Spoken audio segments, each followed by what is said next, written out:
These are 7 shocking moments when cops exposed a doctor's evil secret. Starting with the disturbing case of a doctor who took her own daughter's life in the most horrifying way imaginable. On June 27, 2025, around 3:41 a.m., officers responded to a home in El Portal, Florida, after reports that a 4-year-old girl had been found unresponsive in a swimming pool. The child and her mother, 36-year-old Dr. Neha Gupta, a pediatrician from Oklahoma City, had arrived at the rental property a day earlier for vacation. Gupta told officials she carried her daughter inside and woke her for dinner around 9 p.m. The child went to sleep at about 12:30 a.m., and around 3:20 a.m., Gupta said she woke up after hearing an unidentified noise. That was when she discovered her daughter submerged in the pool, but she couldn't rescue her because she didn't know how to swim. First responders pronounced the 4-year-old dead at the scene, and at first, the case was treated as an accidental drowning. But that changed when forensic evidence did not align with Dr. Gupta's story. The autopsy showed no water in the child's lungs or stomach, which ruled out drowning. The medical examiner also found cuts inside the mouth and on the cheeks, which were signs of smothering. The girl's stomach was empty, which contradicted Gupta's claim that she had eaten dinner hours earlier. Investigators then concluded that Gupta staged the scene to make the killing appear accidental. With the arrest warrant in place, it was time to put her in cuffs. Open the door! Do it now! I still think that. Breach.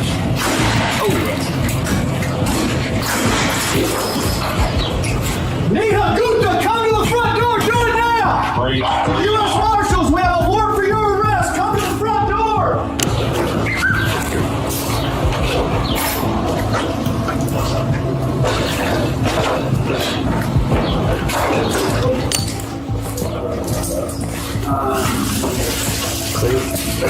Okay. Yes, it does kind of come back around, so just hold what you got there.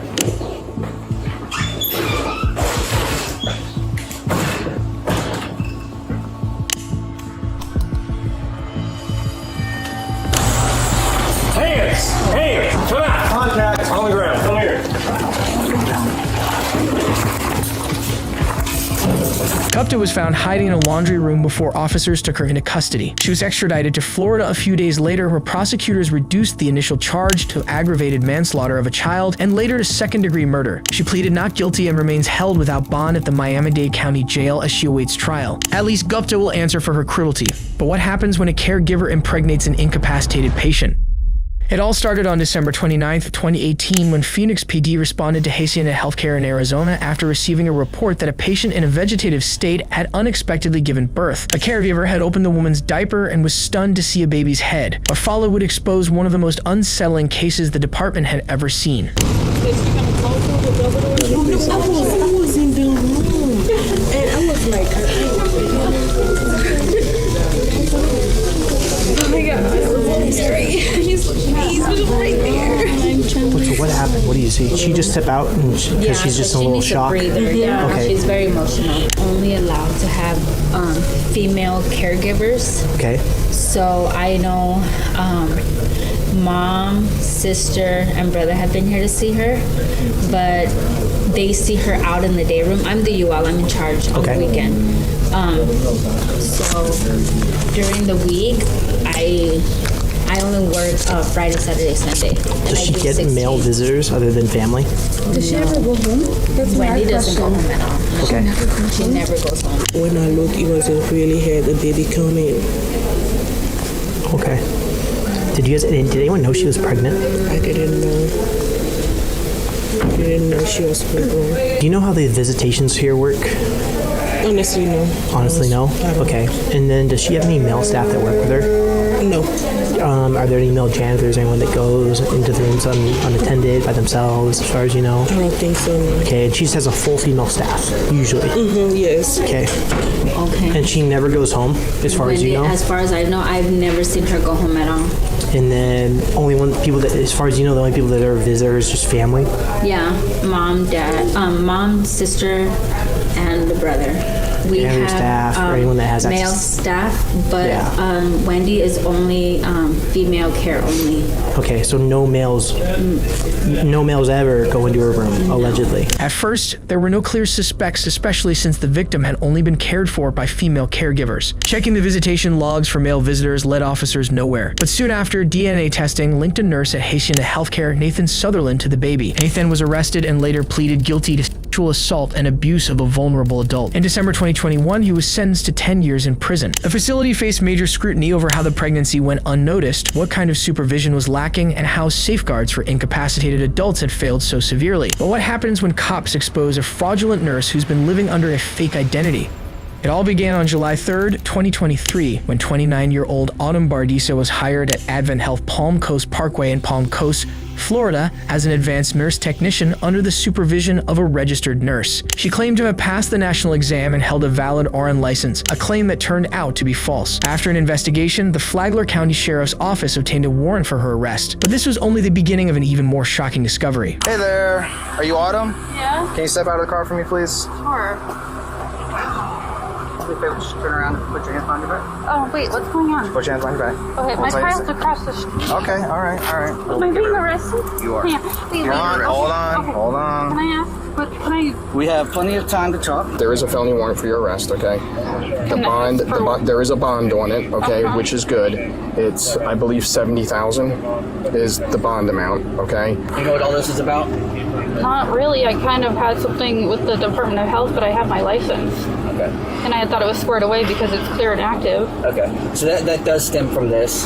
A guy with Health and Human Services reached out to you a couple months ago. Yeah, and I had an attorney, and I haven't heard anything since. Okay, so the attorney reached out to him and said that you were currently being represented and all that other stuff. Yeah. I'd love to have a conversation with you, but if you're represented by an attorney and that's somebody that wants to be here for all that kind of questioning, I obviously am limited on where this conversation can go. Can I know what is a It has to do with medical fraud. I can get the exact thing. I don't remember off the top of my head, but it has to do with medical and stuff like that. Okay. You have 7 counts of identity theft and 7 counts of practicing without a license. From June 2024 through January 2025, investigators said Bardisa provided care for about 4,486 patients, even though she never held a valid nursing license. In January 2025, she received a promotion offer, which led a coworker to verify her license status. That check revealed Bardisa only had an expired certified nursing assistant license, not the RN credentials she claimed. She used someone else's license number with a different last name, and when asked to show a marriage license to explain the difference, she never did. The hospital terminated her employment that same month, but as detectives dug deeper, they uncovered a web of deception that went way beyond a fake license. You know, I would say this is greed or wanting a job so bad that you would manipulate a system and assume somebody's identity to be able to practice. You went to school, but you failed the exam. And instead of, and she told them that she was taking an exam, but that's when she produced the identity. And the other ironic part of this case is, and maybe this is how she found this particular individual, she found somebody with her first name, different last name, but how she was able to find is they actually went to school together, but they did not know each other. So somehow she found it, same university, same hiring class, if you will, through Advent, but they never met, they never knew each other. It's a very unusual case, probably one of the most unusual cases that I think we have investigated since I've been sheriff and probably in my career. As if the allegations could not get worse, Autumn Bardisa sold the diabetes drug Ozempic, often used off-label for weight loss, to a coworker and gave a birth control injection to another employee, both acts that required a valid medical license. Bardisa now faces 7 counts of practicing a healthcare profession without a license and 7 counts of fraudulent use of personal identification. She is held on a $70,000 bond. Thankfully, her deception didn't result in any reported casualties. But what happens when cops expose a doctor who has been assaulting his patients? On March 24th, 2025, Ocala police officers responded to the Cardiovascular Institute of Central Florida after a woman in her 50s reported that her doctor, 65-year-old Dr. Jose Jacob, hugged and kissed her without consent during an appointment. The woman alleged that the doctor asked personal questions about whether she had a husband or boyfriend before touching her inappropriately. Hi. Hey, what's going on today? I had an appointment here with Dr. Jacob. They called me in to check on me because I was in the hospital because I had chest pains. Okay. When I had chest pains, so they told me to come here to make this. I made an appointment to come and see him today. So I was in the room waiting for him. When he came in, he sat down. He told me what was wrong. He examined me and he told me that I had lymph nodes under my arms. So when he told me with who you live with, I say I live with my son. Do you have a husband? Your husband's working? I said no, my husband's not working. I'm single. I'm separated. When he stand up, I was still sitting down. But when he stand up, he said, "Give me a hug." But I thought he was giving me a hug because they found some lymph nodes under my arm, and they don't know what it is. Okay. So he started, push my body to his body and start kissing me in my mouth. What do you mean by kissing you in your mouth? Kissing me, or is it like using tongue? He was kissing me and no. Kissing me, trying to, like that. Yeah. Was it on your lips? Was it near your face? No, my lips. He did it twice, but he wanted to keep on doing it, but I was trying to stay. When he told you to give him a hug, did you at any point say, no, I don't want a hug? No, but I thought because what they found under my arm, I thought he felt sorry. That's why I gave him a hug, a hug, Okay, so you gave him a hug back in that situation? Yeah, in that situation, I gave him a hug because I thought, because he found whatever he found under my arms. Okay. Did you stand up to hug him? No, I was sitting down. Okay, so you remained seating when he hugged you? No, wait a minute. I was sitting down when he told me, give me a hug. Correct. I stand up. We're going to go talk to him, kind of see what's going on. Because it very well, I'm not discrediting what you're saying, but it could be maybe a misunderstanding. Some people are very touchy and friendly in how they say goodbye. But kissing you in your mouth? Okay, maybe he could have misplaced. He went to kiss you here. But once the officer talks to Jacob, the case takes a clearer turn. We're here today because obviously we got reported an incident that there may have been some unwanted touching that occurred during one of your visits with the patient. During that visit, whenever you were saying goodbye, what was that encounter like? Nothing special, man. She had some axillary issues, so I checked that, and that's it. Okay, I'm gonna get a little more specific because I'm trying to let you explain to me. So whenever you were saying goodbye, at any point in time, did you pull her in when you hugged her? Absolutely. No, you didn't kiss her on the lips. Absolutely. Okay. Oh my God. So you didn't hug her at all. No. You didn't even touch her. No, I did only the exam with the gloves on. That's it. Okay, so how'd you leave? Did you just say goodbye? Yes. I shook hands and said goodbye. That's it. We're getting a whole different story. Yes. Obviously, I'm not saying you're lying or anything. But if it comes down to that and you are lying, you understand there's severe consequences for that, right? Yes. So is there any reason why she would be saying these things? I think she has fibromyalgia and pain all over, and I don't know why she's saying that, but I only did the exam. Like a physician, I'm supposed to.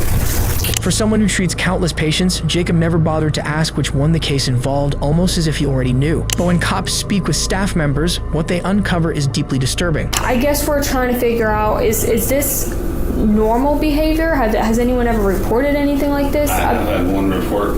With this doctor? With this doctor. That's why I wanted to come over here, because this will be number 2, and then we will zero tolerance that. And he received a letter last time that if this happened again, regardless of the circumstances, it was. When did that last incident happen? It was probably, golly, I can't remember. It's been months. It was months ago. Like within the last year? So internally, we spoke to the patient, and then he received a letter that said this is and his story of what happened in that he was on a stool and fell off and fell in towards the patient, and it was just fishy. I mean, come on, dude. Yeah. I fell out of plenty of places and no one's ever accused me of, you know what I mean? Like, yeah. One other thing that I had from a patient a few months ago. It was discussed with him at the time, and it was another Hispanic female, so I don't know what the deal is with that, but I had to deal with her, and then she had to call her husband here. we ended up switching everything out, profusely apologized because, of course, you never know the situation. Right. But we did make sure that she was transferred from his care, never to see him again. And this was the same incident Randy's telling us about? Similar, yes. Similar? Yeah, I mean, I don't really know what happened today. So, but I know that there was... But no, like, to your knowledge, no employees that have came forward and said he makes me uncomfortable. He's only here 2 days a week, and his nurse is Sarah. So obviously, he's not going to make anything towards her because she is not a heterosexual woman. But he's never with her. They brought things up where he's on like weird Facebook pages and stuff, like with like women over 50 and stuff like that. So I mean, there's been some red flags, but like I said, I don't want to compromise my position here. Yeah. At my job, I've been here since 2011. I'm a manager. No, I totally understand. But yeah, I was involved in the last incident with that female. She was a much younger female in her 40s. Apparently, this wasn't the first sexual assault allegation made against Dr. Jacob, something he denied during his first interaction with the female officer. Why'd you lie to us earlier? Because we know that you lied when you said that nothing like this has ever been reported or happened, correct? I don't You don't know what you're talking about? You were never written up with work? No. I mean, 65. The one time, one patient on a stool. So I got up, and then when I was going out, I fell onto her, and she reported saying I was trying to do something. Okay, so that would have been worth mentioning, right? Yeah. That's a report of something similar to this, correct? No, it's not similar. I mean, I didn't... It is. It's a report of sexual conduct, right? So why didn't you mention that earlier? Because I didn't think it was inappropriate on my side. So there's obviously reports of this prior, right? There's prior incidents that are kind of similar. Hispanic female, 50s, reports of kissing on the mouth. So what actually happened? Yeah, that was reported earlier, and you know that. I know. You don't need to act dumb. You know that. I didn't do that. Listen to me. You know that because it was reported to you as a misconduct, and you signed off on it. And they're going to provide that to us. You understand that? So now would be the time to be honest and tell us what happened today. That did not happen, man. I didn't do that. So, you can say what you want. You can provide any... I'm not accusing you. I'm telling you I don't believe you. Yes. Because clearly you're not telling us what happened. And we have no video surveillance, and then now we have a victim crying in the parking lot, and you're sitting here shrugging your shoulders saying, no, nothing happened. I'm sorry, I didn't... Well, don't apologize to me. I'm not the one crying. I know. I'm sorry, I didn't...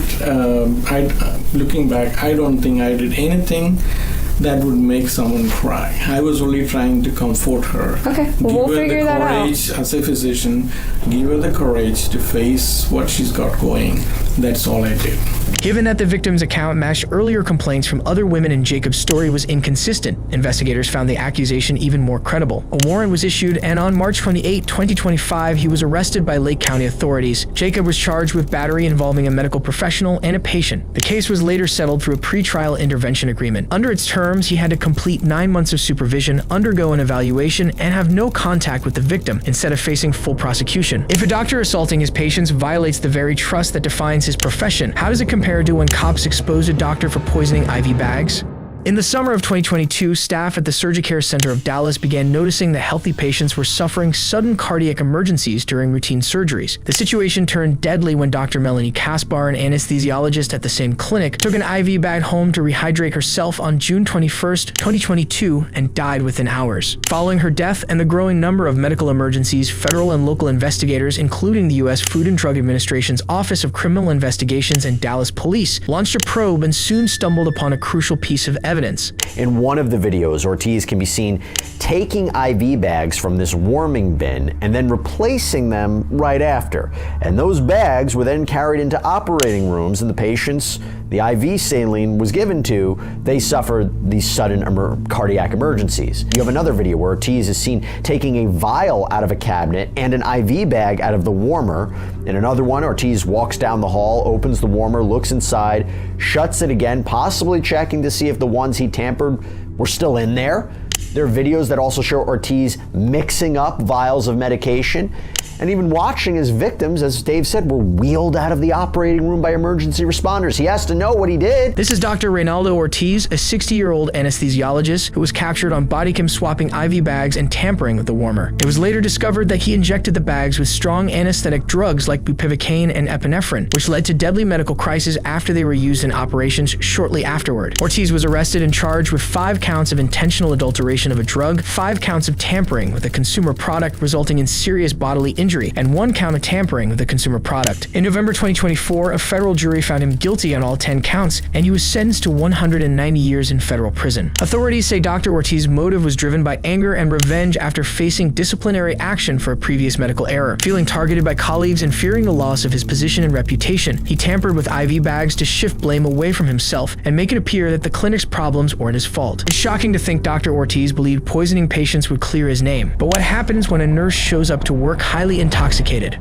On August 26, 2024, in Michigan City, Indiana, LaPorte County Police responded to reports of 52-year-old nurse Candace Van Wardenberg driving recklessly before crashing into a parked car outside Franciscan Health. Witnesses said she then pulled into another space in a disorderly manner before being taken into the hospital in a wheelchair. Candace was in scrubs and reportedly about to begin a 12-hour shift, but instead was admitted as a patient. What happened? I was dizzy. Okay. That's why they have me in here. Okay. Were you coming here to be seen, or were you coming here for your shift, or? I was coming in here for my shift. Okay. And I didn't know.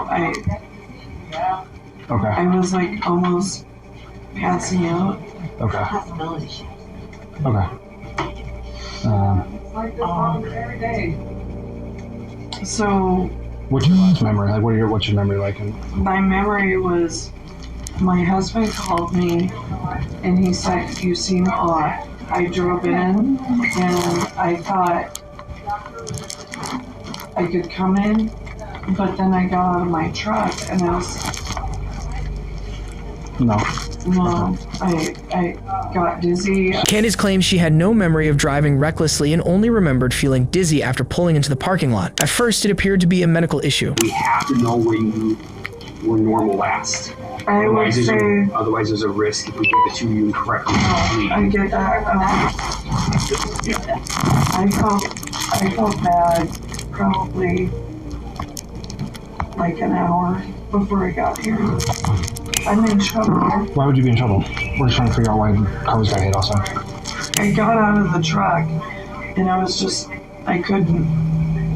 didn't even think I could walk in here.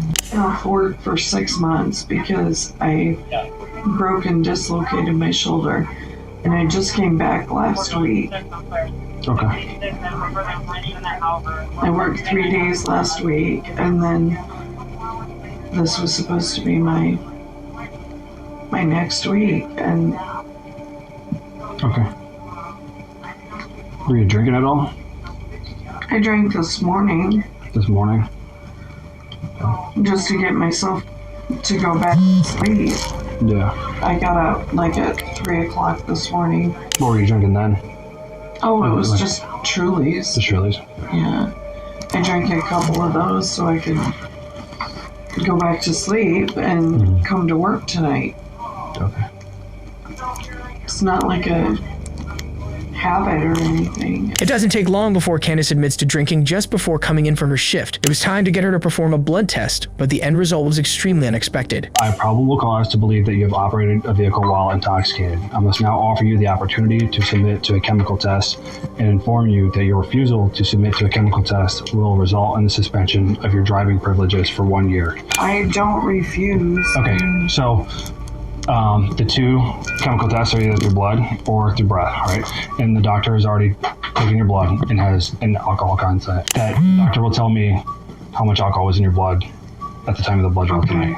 So do you consent to him telling me that? If I don't consent, then... If you don't consent, your license is going to be suspended for a year. No. And I'm going to file for a subpoena for your medical records. No. And I'm still going to do that. I'll consent. After showing clear signs of intoxication, Candace agreed to a blood test, which revealed a blood alcohol level of 0.416, nearly 5 times Indiana's legal limit. I'm right here. Okay, I'm right here. Oh my gosh. It's just me. Nobody needs to know. All right. Put your hands behind your back. You're gonna wait till she gets a pad. Hold on a second. We're gonna wait till she gets a pad. I'm gonna put a pad down and see it. Once you get that, right? If you have good friends that want to call, you know, by all means, I can do that.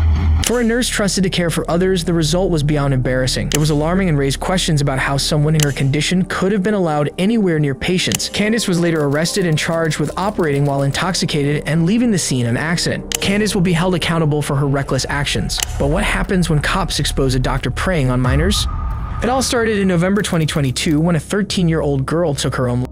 Investigators later discovered that she had been chatting online with someone using the name MaximumUncle #9112. When police traced the username, it led to an IP address registered to Dr. Stephen Andrew Leedy, a 59-year-old palliative care physician from St. Petersburg, Florida, who worked with terminally ill patients. Further investigation revealed that the same account had contacted several minors, sending disturbing messages that encouraged self-harm and sexual acts. A BLO was issued for Leedy, and on December 19, 2024, Holly Springs police officers, during what seemed like a routine traffic stop, pulled him over, only to realize he was the man they'd been searching for. Step out. Step out of the car.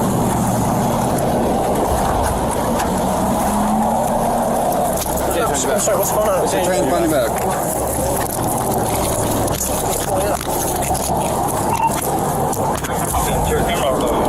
Alrighty. Let's talk with her. Sit right here.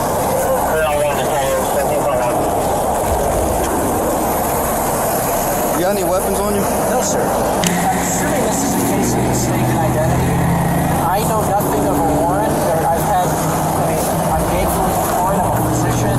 I've had no notice of anything. I've had no... You don't get notified when there's a warrant out for arrest. Well, but I'm saying I've had... All right, one second before we talk to you, okay? The investigation uncovered a clear pattern of online exploitation involving minors. Leedy allegedly targeted children through digital communication, manipulated them to create explicit material, and encourage harmful behavior. Because the alleged victims were underage and the actions crossed state lines, the matter became a federal case. Leedy was later arrested and indicted on multiple federal charges related to child exploitation and coercion. If found guilty on all counts, he could face a life sentence in federal prison.